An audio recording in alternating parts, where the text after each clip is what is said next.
There is something extraordinary about a dua. The moment it leaves your lips, it begins a journey that your eyes can never follow. You imagine it rising toward the heavens. Then days pass, weeks pass, sometimes even years. Nothing seems to change. The same room, the same worries, the same unanswered question. And slowly, a dangerous thought begins to whisper. Did my dua reach at all? But what if the silence was never empty? What if, beyond everything you could see, Allah had already begun writing an answer far wiser than the one you had imagined? Perhaps what feels like waiting is actually Allah preparing. Not because He has forgotten you, but because His wisdom can see what your heart cannot. A seed disappears beneath the soil before it becomes a tree. The sun slips below the horizon before another dawn arrives. A child grows in complete darkness before entering the world.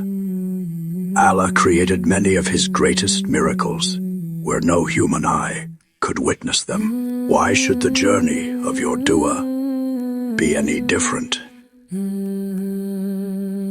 Allah says, "Call upon me, I will respond to you." Notice, Allah teaches us to call upon Him. He does not tell us to decide how or when the answer must arrive, because timing belongs to the one who sees tomorrow as clearly as today. There are blessings being written, doors being closed for your protection, hearts being changed, paths being redirected, all without you realizing it. Just because your eyes cannot see Allah's wisdom doesn't mean His wisdom has stopped working.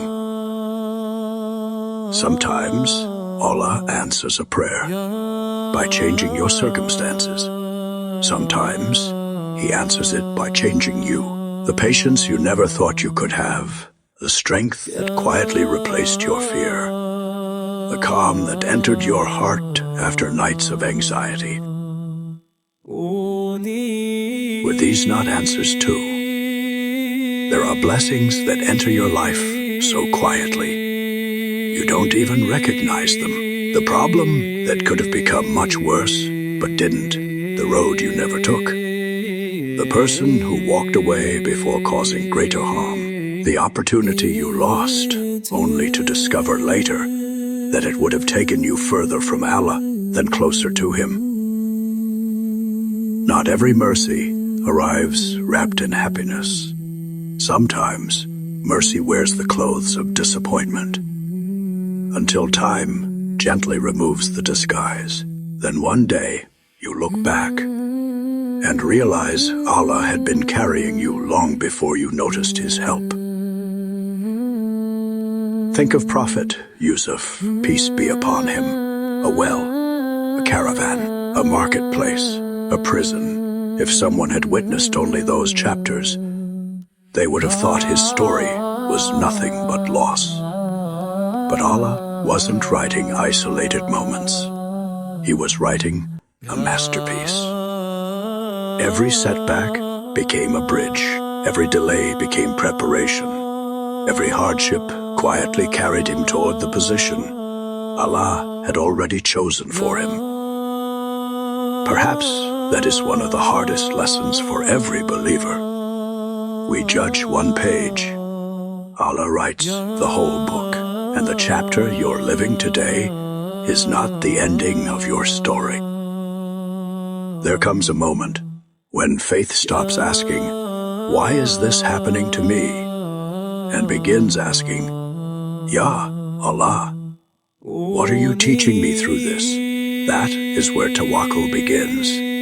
Not when life becomes easy, but when your trust becomes stronger than your fear. Allah says, "Indeed, my Lord is subtle in what He wills. His plan reaches places your planning never could. His wisdom protects you from choices your emotions would have made. His mercy continues. Even when it arrives in a form you don't immediately understand, real peace is not knowing what tomorrow holds. Real peace is knowing who holds tomorrow. One day, this season will be nothing more than a memory. You'll look back and realize that while you could only see what was breaking, Allah was quietly building something far greater. Faith grows strongest in seasons that make the least sense. So, keep making dua, keep trusting. Not because you know when the answer will come, but because you know who is listening.